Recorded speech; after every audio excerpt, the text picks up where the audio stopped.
یاسین، قسم ہے قرآن حکیم کی، تم یقیناً رسولوں میں سے ہو، سیدھے راستے پر ہو، اور یہ قرآن غالب اور رحم کرنے والی ہستی کا نازل کیا ہوا ہے تاکہ تم خبردار کرو ایک ایسی قوم کو جس کے باپ دادا خبردار نہ کیے گئے تھے اور اس وجہ سے وہ غفلت میں پڑے ہوئے ہیں۔ ان میں سے اکثر لوگ فیصلہ عذاب کے مستحق ہو چکے ہیں، اسی لیے وہ ایمان نہیں لاتے۔ ہم نے ان کی گردنوں میں توق ڈال دیے ہیں جن سے وہ تھوڑیوں تک جکڑے گئے ہیں، اس لیے وہ سر اٹھائے کھڑے ہیں۔ ہم نے ایک دیوار ان کے آگے کھڑی کر دی ہے اور ایک دیوار ان کے پیچھے، ہم نے انہیں ڈھانپ دیا ہے، وہ کچھ نہیں سوچتا، ان کے لیے برابر ہے، ہاں تم انہیں خبردار کرو یا نہ کرو، وہ نہیں مانیں گے۔ تم تو اسی شخص کو خبردار کر سکتے ہو جو نصیحت کی پیروی کرے اور دن دن خدائے رحمان سے ڈرے، اسے مغفرت اور اجر کریم کی بشارت دے دو۔ ہم یقیناً ایک روز مردوں کو زندہ کرنے والے ہیں، جو کچھ کام انہوں نے کیے ہیں وہ سب ہم لکھتے جا رہے ہیں، اور جو کچھ آثار انہوں نے اپنے پیچھے چھوڑے ہیں وہ بھی ہم لکھ رہے ہیں۔ ہر چیز کو ہم نے ایک کھلی کتاب میں درج کر رکھا ہے۔ یہ سورۃ یاسین کا پہلا رکوع تھا جو میں نے آپ کے سامنے پڑھا، اور اس کا ترجمہ بھی آپ نے سنا۔ سورۃ یاسین شاید قرآن پاک کی وہ واحد سورت ہے جس کو ہم اپنی زندگی میں بہت زیادہ پڑھتے ہیں۔ سورۃ فاتحہ ایکسیپشنل کیس ہے، چونکہ وہ نمازوں میں پڑھتے ہیں اور اس کا پڑھنا لازم ہے، اس لیے اس کو تو زیادہ پڑھا ہی جاتا ہے، لیکن اس کے علاوہ عام روزمرہ زندگی میں ہم سورۃ یاسین کو بہت زیادہ اپنے مطالعے میں لاتے ہیں۔ سورۃ یاسین قرآن پاک کے اندر اپنے معنی کے اعتبار سے، اپنے سبجیکٹ کے اعتبار سے ایک بہت اہم مقام رکھتی ہے۔ اس کا نام یاسین حروف مقطعات پر مشتمل ہے، اور جیسا کہ آپ جانتے ہیں کہ یہ لکھے تو اکٹھے جاتے ہیں لیکن پڑھے الگ الگ جاتے ہیں۔ یا سین دو حروف کا مرکب ہے۔ بعض لوگوں نے اس کا معنی بتانے کی کوشش کی ہے، تو یا عربی میں اے کو کہتے ہیں، جیسے ہم کہتے ہیں یا اللہ، تو اس کا مطلب ہوتا ہے اے اللہ، تو یا کا مطلب ہے اے، اور سین کا مطلب ہے سید، سردار، اور اس سے مراد نبی صلی اللہ علیہ وسلم ہے۔ یا بعض لوگوں نے کہا کہ نہیں، اس سے مراد، سین سے مراد انسان ہے، اے انسان، یعنی اس صورت میں انسان کو مخاطب کیا گیا ہے۔ تو یاسین اے انسان، والقرآن الحکیم، قسم ہے قرآن حکیم کی، قرآن کی قسم کھائی جا رہی ہے، اور صرف قرآن کی نہیں بلکہ قرآن کی صفت بھی ساتھ شامل ہے۔ کون سی صفت؟ کہ یہ ایک حکمت والی کتاب ہے، یعنی قرآن کے اندر جو مضامین آئے ہیں، جو باتیں کہی گئی ہیں، جو چیزیں بتائی گئی ہیں، ان میں سے ایک ایک چیز بہت حکمت سے بھری ہوئی ہے، بہت فائدے کی ہے، بہت عقل مندی کی باتیں ہیں، اور قرآن کے اندر پایا جانے والا یہ وزڈم اس بات کی گواہی دیتا ہے کہ یہ کتاب اللہ کی طرف سے ہے، اور محمد رسول اللہ صلی اللہ علیہ وسلم کے رسول ہونے پر ایک دلیل ہے۔ آپ جانتے ہیں کہ نبی صلی اللہ علیہ وسلم مکہ میں 40 سال تک رہے اور لوگوں کے ساتھ میل ملاقات رہی۔ اس 40 سال کے عرصے میں کبھی بھی آپ نے کوئی ایک بھی ایسی آیت یا ایسی بات زبان سے نہیں نکالی۔ یکایک 40 سال کے بعد آپ نے ایسا کلام سنانا شروع کیا جو اس سے پہلے کبھی کسی کی اپروچ میں ہی نہیں تھا، کبھی کسی نے اس کے بارے میں سوچا ہی نہیں تھا، کہ نہ یہ شعر ہے اور نہ یہ نثر ہے۔ اگر آپ اس کو ایک پروز کہیں تو یہ پروز پہ پورا نہیں اترتا، اور اگر آپ اس کو شعر کہیں تو یہ پراپر جس طرح شعر ہوتے ہیں وہ بھی نہیں۔ تو لوگ اس بات پر حیران بھی تھے، پریشان بھی تھے کہ یہ کیا چیز ہے، لیکن دوسری طرف وہ حضور اکرم صلی اللہ علیہ وسلم کو نبی ماننے کے لیے بھی تیار نہ تھے۔ وہ یہ کہتے تھے کہ ایک شخص جو ہم ہی میں سے ہے، ہم کیسے مان لیں کہ ایک فرشتہ اس کے پاس آتا ہے اور وہ اللہ کا نبی ہو گیا ہے؟ اور اس میں کچھ ان کی انا بھی شامل تھی، تکبر بھی شامل تھا۔ ظاہر ہے کسی کو نبی ماننا اس کی بڑائی کو ماننا ہے، اور کسی دوسرے انسان کی بڑائی کو مان لینا یہ انسان کی اپنی شکست کو بعض اوقات تسلیم کرنے کے برابر ہوتا ہے۔ تو جو متکبر لوگ ہوتے ہیں، تکبر پسند کرنے والے، خود پسند لوگ، انا کے شکاری، وہ لوگ کبھی بھی کسی کے پاس خیر اور بھلائی کو تسلیم نہیں کرتے، اس کا اعتراف نہیں کرتے، اس کو مانتے نہیں، اور اس طرح بسا اوقات وہ ایک اچھی چیز سے، ایک اچھی خیر سے محروم بھی ہو جاتے ہیں۔ بہرحال جب لوگوں نے آپ کا انکار کیا تو اللہ تعالیٰ نے قرآن پاک کو گواہ بنایا کہ دیکھو یہ کتاب بتاتی ہے کہ یہ شخص ایک سچا رسول ہے، کیونکہ اس کتاب کے علاوہ اپنی عام روزمرہ زندگی میں جو گفتگو وہ کرتا ہے وہ بھی اس سے بالکل مختلف ہوتی ہے۔ ابھی آپ احادیث اگر پڑھیں تو آپ دیکھیں گے کہ احادیث جو حضور صلی اللہ علیہ وسلم کا اپنا کلام ہے، وہ بالکل مختلف ہے، اگرچہ اس میں بھی بڑی حکمت کی باتیں ہیں، بہت اچھی اچھی نصیحتیں ہیں، بہت خوبصورت سینگز ہیں آپ کی، لیکن پھر بھی وہ اپنے زبان کے اعتبار سے، اپنے لینگویج کے سٹائل کے اعتبار سے قرآن سے بالکل مختلف ہیں۔ بعض اوقات ایک ہی آیت کی تفسیر ہوتی ہے ایک حدیث، لیکن حدیث کے الفاظ میں وہ چیز نہیں ہوتی جو قرآن کے الفاظ میں ہوتی۔ تو انکار کرنے والوں کو یہ دلیل دی جا رہی ہے کہ دیکھو اس قرآن کے الفاظ پر، اس کی حکمت کے اوپر، اس کے معنی کے اوپر غور کرو تو تمہیں خود ہی اس بات کی دلیل مل جائے گی کہ محمد رسول اللہ صلی اللہ علیہ وسلم ایک سچے رسول ہیں۔ انک لمن المرسلین علی صراط مستقیم، اور سیدھے راستے پر ہیں، وہ لوگوں کو صحیح راستے کی رہنمائی کر رہے ہیں اور خود بھی اس کو فالو کر رہے ہیں۔ تنزیل العزیز الرحیم، یہ قرآن ایک ایسی ہستی نے بھیجا ہے جو بہت زبردست ہے، بہت قوت والی ہے، اور دوسری طرف رحم کرنے والی بھی ہے۔ یعنی اگر کوئی شخص اس کی نافرمانی کرے تو اس کو پکڑ بھی سکتا ہے، یعنی اللہ تعالیٰ، اور دوسری طرف انسان کے گناہوں کے باوجود اس کو مہلت دیتا ہے تاکہ شاید انسان کبھی پلٹ آئے۔ اور یہ قرآن بھیجا کیوں گیا؟ قرآن حکیم کی قسم کھا کے بتایا جا رہا ہے کہ یہ کیوں آیا ہے، یہ کتاب کس لیے آئی ہے؟ لِتُنذِرَ قَوْمًا مَّا أُنذِرَ آبَاؤُهُمْ، تاکہ تم ایسے لوگوں کو خبردار کرو، بتاؤ کہ جن کے باپ دادا کو بتایا نہیں گیا تھا۔ اور آپ دیکھیں کہ ہر جنریشن میں یہ بات کتنی سچی ہے کہ تم اس جنریشن کو اس کتاب کی طرف لاؤ، کیونکہ ان کے آباء و اجداد اس سے دور رہے، لہٰذا وہ ہدایت سے بہت دور ہو گئے۔ فَهُمْ غَافِلُونَ، تو وہ غفلت میں پڑ گئے۔ تو اس سے یہ پتہ چلتا ہے کہ اسلام کسی وراثت کا نام نہیں، مسلمان ہونا صرف ورثے میں نہیں ملا کرتا، کسی کے گھر پیدا ہو جانے سے کوئی شخص صرف مسلمان نہیں بن جایا کرتا۔ مسلمان بننے کے لیے ہر شخص کو انڈیویجول ایفرٹ کی ضرورت ہے، ہر شخص کو ڈائریکٹ اپنے رب کے اپروچ کی ضرورت ہے، اپنے رب کے ساتھ ایک تعلق کی ضرورت ہے۔ کوئی شخص یہ نہیں کہہ سکتا کہ میرے ماں باپ چونکہ بہت نیک انسان تھے اس لیے میں بھی نیک ہوں، نہیں، ہر شخص کی نیکی اور اس کا کردار اور اس کا اخلاق اور اس کا عمل اس کے اپنے ساتھ ہے۔ بعض اوقات اولاد ماں باپ سے بھی بڑھ کر نیک ہوتی، اور بعض اوقات نیک ماں باپ کی اولاد بھی بہت نالائق ہو سکتی ہے۔ یہ ایسا ہی ہے جیسے کوئی شخص یہ نہیں کہہ سکتا میں ڈاکٹر ہوں کیونکہ میرے والد ایک ڈاکٹر تھے۔ کبھی آپ کسی ایسے شخص کو ڈاکٹر ماننے کو تیار نہیں ہوگے کہ جس کے والدین ڈاکٹر ہوں۔ ڈاکٹر بننے کے لیے ایک شخص کو خود اپنی پرسنل ایفرٹ کی ضرورت ہوتی۔ اسی طرح ایک اچھا انسان بننے کے لیے، ایک مسلمان بننے کے لیے ہر انسان کو خود اپنی کوشش اور اپنی محنت کی ضرورت ہے۔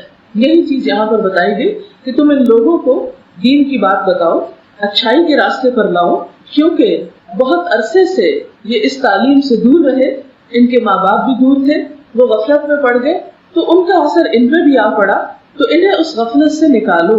لیکن بات یہ ہے کہ ان میں سے اکثر لوگ فیصلہ عذاب کے مستحق ہو چکے ہیں، اس لیے وہ نہیں مانتے۔ کہ نبی صلی اللہ علیہ وسلم نے جب بتانا شروع کیا تو بہت سارے لوگوں کے لیے یہ پیغام اور یہ بات ایک نئی بات تھی، اور آپ نے دیکھا ہوگا کہ ہر نئی بات کو لوگ شروع میں ناپسند کرتے ہیں، پھر اس کے بعد آہستہ آہستہ اس کو ایکسپٹ کرنے لگتے ہیں۔ یہ انسان کی فطرت ہے۔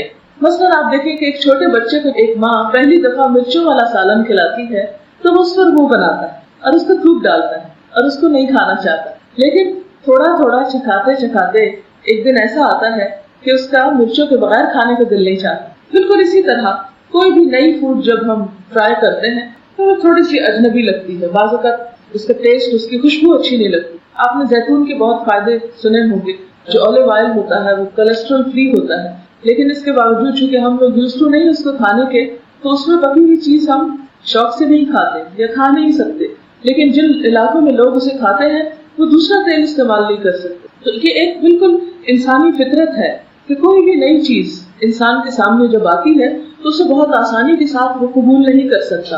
اس لیے اللہ تعالیٰ فرماتے ہیں کہ تم ان کو خبردار کرو، اور ان میں سے بہت سارے لوگ جو ہیں وہ اس پیغام کو نہیں بھی مانیں گے۔ اور اس کی ایک اور وجہ یہ ہوتی ہے کہ انسان کسی چیز کو کیوں نہیں مانتا۔ ایک وجہ تو یہ کہ نئی چیز ہے، اسے ایکسپٹ کرنے میں دیر لگ رہی، لیکن آپ دیکھیں گے کہ جن لوگوں کے دل کھلے ہوتے ہیں وہ نئی چیز کو بھی آہستہ آہستہ، جو براڈ مائنڈیڈ لوگ ہوتے ہیں، آہستہ آہستہ ایکسپٹ کر لیتے ہیں، اور جس کے ذہن میں وسعت ہوتی ہے اتنی جلدی اس کو ایکسپٹ کرتے ہیں۔ کچھ لوگ ایسے ہوتے ہیں کہ جن کو بات سمجھ میں بھی آ جاتی ہے، لیکن اپنی تنگ نظری کی وجہ سے، اپنے دل کی گھٹن کی وجہ سے، اپنی کوتاہ نظری کی وجہ سے وہ اس کو ایکسپٹ نہیں کرتے۔ یہاں ایسے ہی لوگوں کی بات کی گئی کہ وہ اپنی دنیا میں جینا چاہتے ہیں، اپنی مرضی کے مطابق زندگی بسر کرنا چاہتے ہیں، اس لیے نبی اکرم صلی اللہ علیہ وسلم جو کچھ ان کو دے رہے ہیں وہ نہیں مانیں گے۔